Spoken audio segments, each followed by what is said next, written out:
Ladies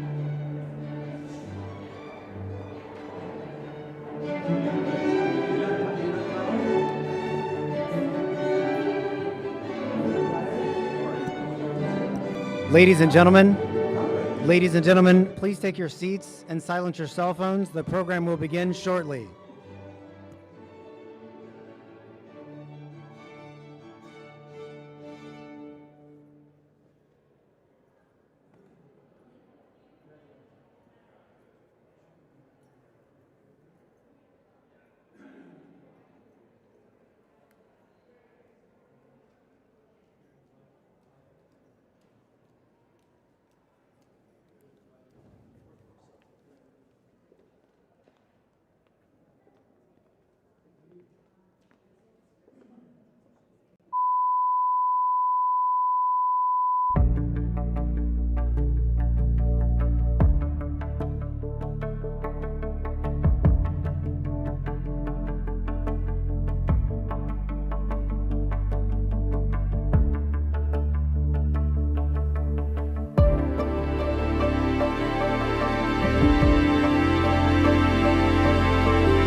Ladies and gentlemen, the President of the United States, accompanied by the Vice President of the United States.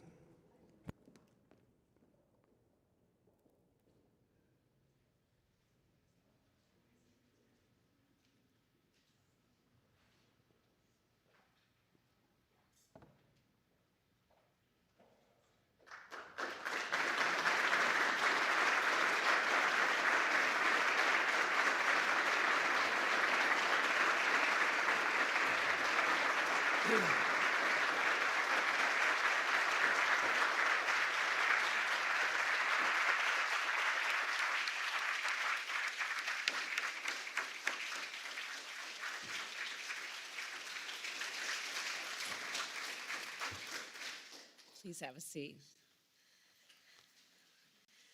Good afternoon, everyone. Good afternoon. So throughout history, Juneteenth has been known by many names: Jubilee Day, Freedom Day, Liberation Day, Emancipation Day, and today, a national holiday.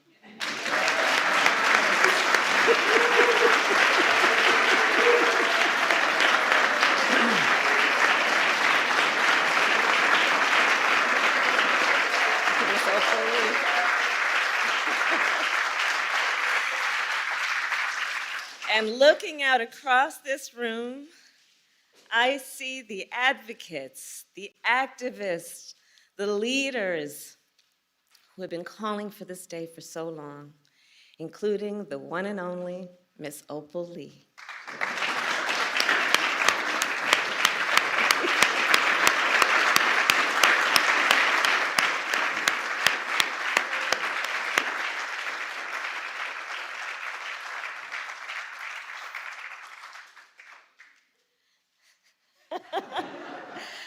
Who just received a very special recognition from the President of the United States. And I see members of Congress, members of the Congressional Black Caucus, members of the United States Senate who passed this bill unanimously. And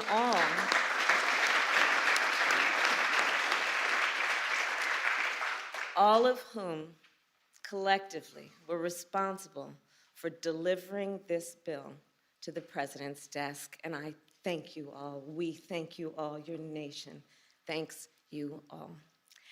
And you know, when we establish a national holiday, it makes an important statement. National holidays are something important. These are days when we as a nation have decided to stop and take stock, and often to acknowledge our history.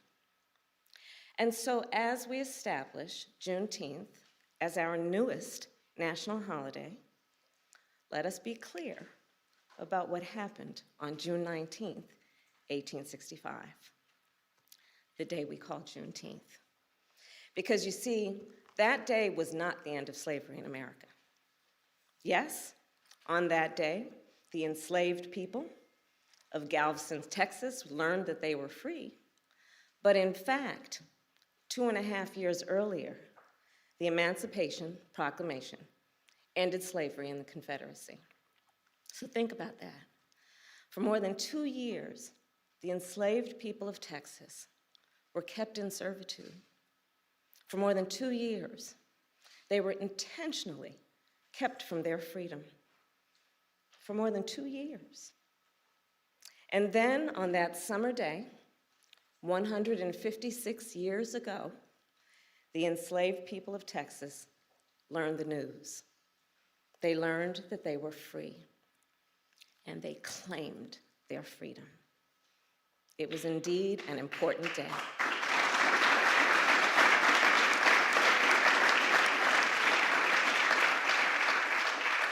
And still, let us also remember, that day was not the end of slavery in America. The truth is, it would be 6 more months before the 13th Amendment was ratified, before enslaved people in the South and the North were free.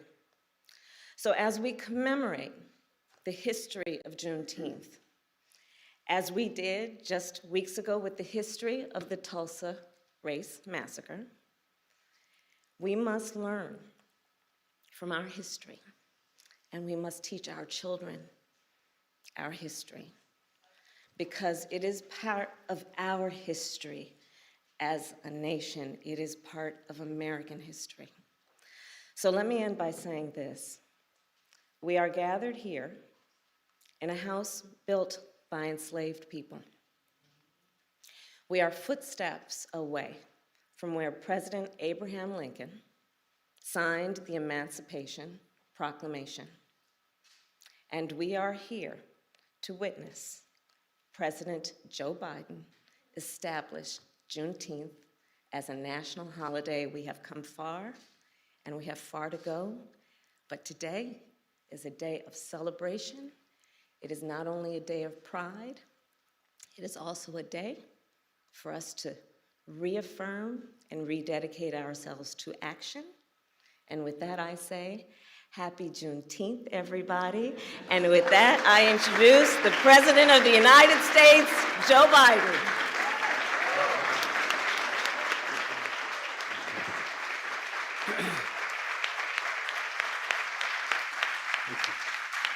Thank you. Well, thank you, Madam Vice President. 156 years ago, 156 years, June 19th, 1865. John, thanks for being here.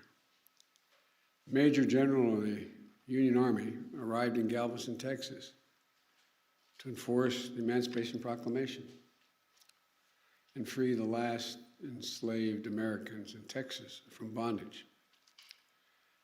The day, as you all know, and we repeat some of what was said, became known as Juneteenth. You all know that.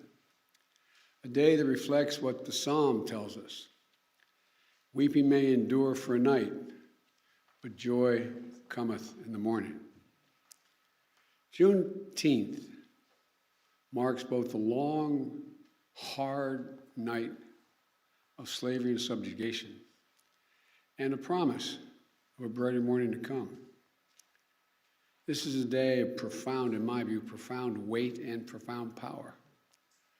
A day in which we remember the moral stain, the terrible toll that slavery took on the country and continues to take. What I've long called America's original sin. At the same time, I also remember the extraordinary capacity to heal and to hope and to emerge from those painful moments in a bitter, bitter version of ourselves, but to make a better version of ourselves. And today we consecrate Juneteenth for what it ought to be, what it must be, a national holiday. As the Vice President noted, a holiday that will join the others of our national celebrations, our independence, our laborers who built this nation, our servicemen and women who served and died in its defense, and the first new national holiday since the creation of Martin Luther King holiday nearly 4 decades ago. I'm grateful to the members of Congress here today, in particular to the Congressional Black Caucus, who did so much to make this day possible. I'm especially pleased that we showed the nation that we can come together as Democrats and Republicans to commemorate this day with an overwhelming bipartisan support of the Congress. I hope this is the beginning of a change in the way we deal with one another. And we're blessed to mark the day in the presence of Miss Opal Lee. As my mother said, God love her.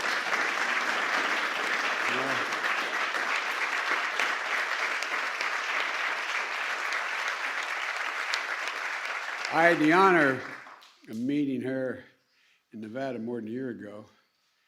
She told me she loved me, and I believed it. I wanted to believe it.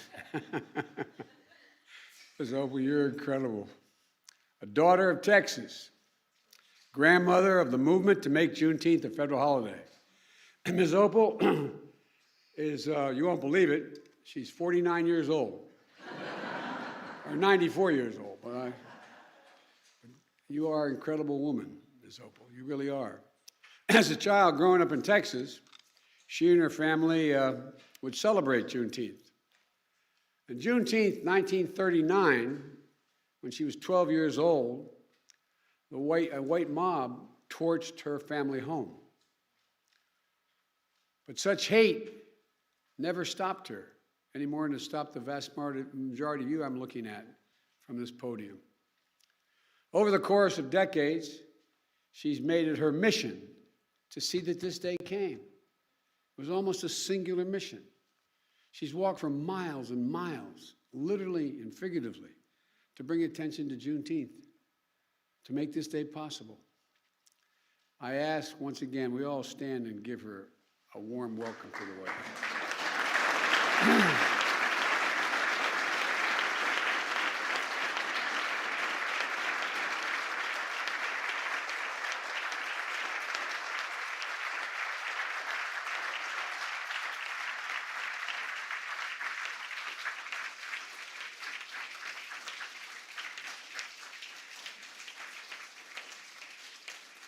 As they still say in the Senate, and I said for 36 years, if you excuse me for a point of personal privilege, as I was walking down, I regret that my grandchildren aren't here, because this is a really, really, really important moment in our history. By making Juneteenth a federal holiday, all Americans can feel the power of this day and learn from our history and celebrate progress and grapple with the distance we've come, but the distance we have to travel, Jim. You know, I said a few weeks ago, marking the 100th anniversary of the Tulsa Race Massacre, great nations don't ignore their most painful moments. Great nations don't ignore their most painful moments. They don't ignore those moments in the past. They embrace them. Great nations don't walk away. We come to terms with the mistakes we made.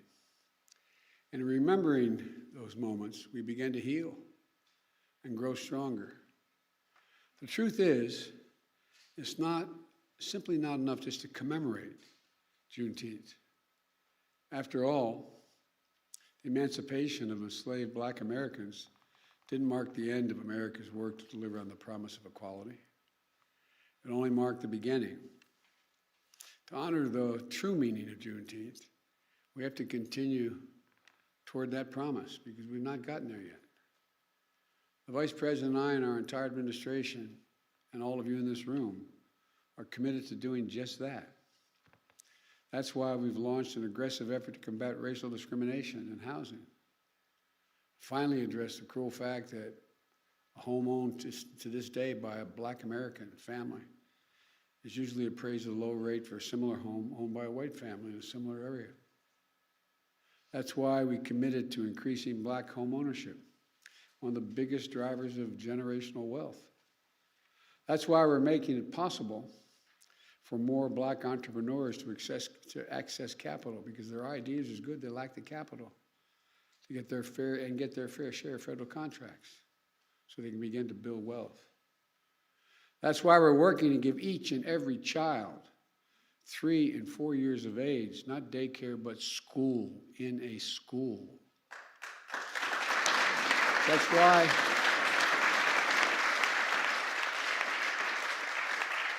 why we're unlocking the incredibly creative and innovation of the history of our historical Black colleges and universities, providing them with the resources to invest in research centers and laboratories to help HBCU graduates prepare and compete for good-paying jobs in the industries of the future. Folks, the promise of equality is not going to be fulfilled until we becomes real in our schools and on our main streets and in our neighborhoods. Our healthcare system, and ensuring that equity is at the heart of our fight against the pandemic.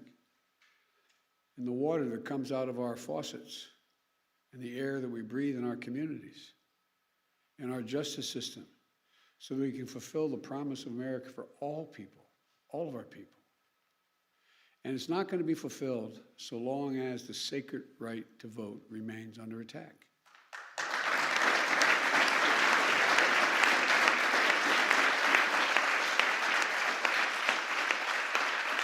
We see this assault from restrictive laws, threats of intimidation, voter purges, and more.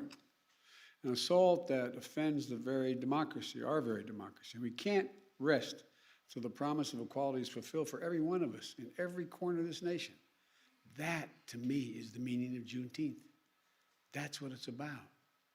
So let's make this very Juneteenth, tomorrow, the first that our nation will celebrate all together as one nation. A Juneteenth of action on many fronts. One of those is vaccinations. Tomorrow, the Vice President will be in Atlanta on a bus tour helping to spread the word, like all of you have been doing, on life-saving vaccines. And across the country this weekend, including here in Washington, people will be canvassing and hosting events in their communities, going door to door, encouraging vaccinations. We've built equity into the heart of the vaccination program from day one, but we still have more work to do to close the racial gap in vaccination rates. The more we can do that, the more we can save lives.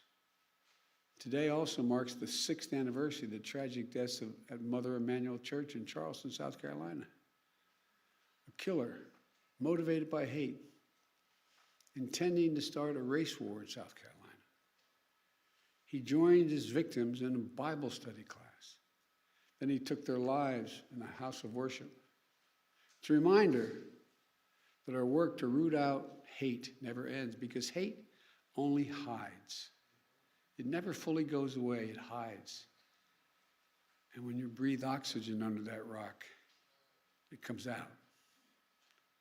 And that's what we must understand, that Juneteenth represents not only the commemoration of the end of slavery in America more than 150 years ago, but the ongoing work to have to bring true equity and racial justice into American society, which we can do. In short, this day doesn't just celebrate the past. It calls for action today. I wish all Americans a happy Juneteenth. I'm certainly in a moment, going to sign into law, making it a federal holiday. And I have to say to you, I've only been president for several months, but I think this will go down for me as one of the greatest honors I will have had as president. Not because I did it, you did it, Democrats and Republicans. But it's an enormous, enormous honor. Thank you for what you've done. And by the way, typical of most of us in Congress and Senate, I went down the other end of the hall first and thanked your staffs, because I know who does the hard work.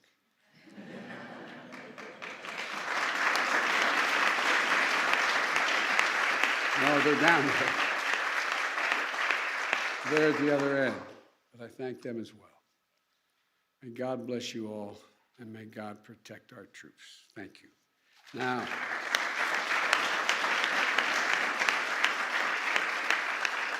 I'd like to invite up, while I sign, Senator Tina Smith, Senator Ed Markey, Senator Raphael Warnock, Senator John Cornyn, Whip John Clyburn, Representative Barbara Lee,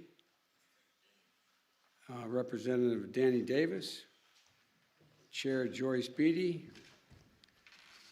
and Sheila Jackson Lee, and Miss Opal. Just stand. You should have my chair.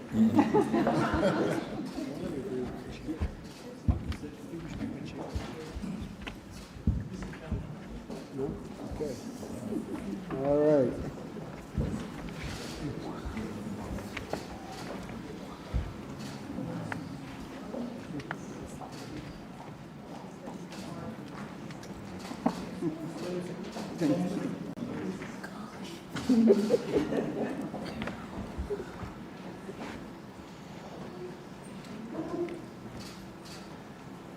That's the first one goes.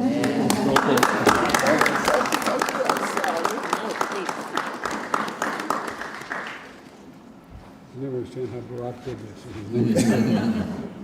You did it for me. Gotta make sure.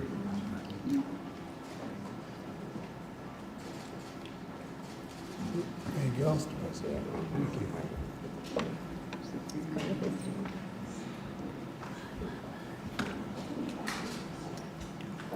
Thank you, Mr. President.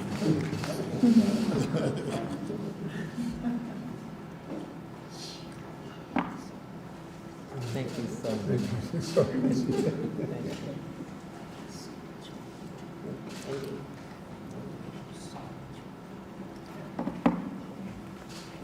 Thank you. I got 3 more. I got to make them more my name.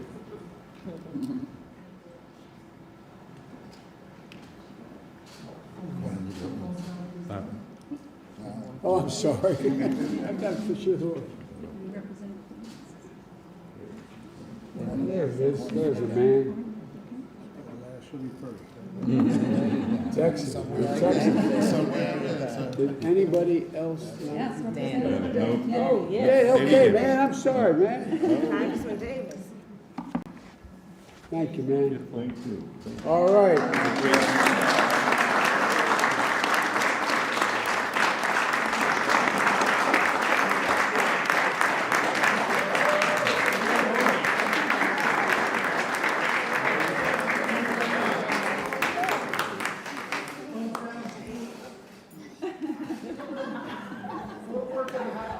Is election day next, Mr. President? Is election day next? More than you love me. Mr. President, is election day next? Is the plan to sign election day a national holiday? All right. Well, thank you, everybody. Thank you. It's an honor. It's a very honor.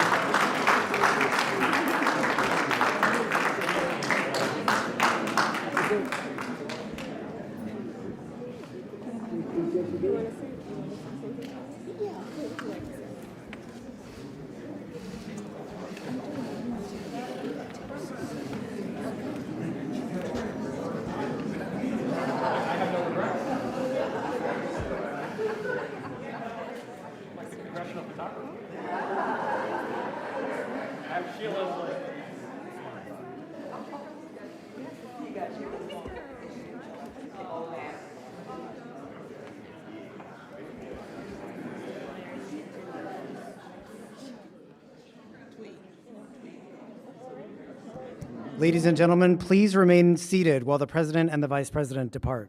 Thank you.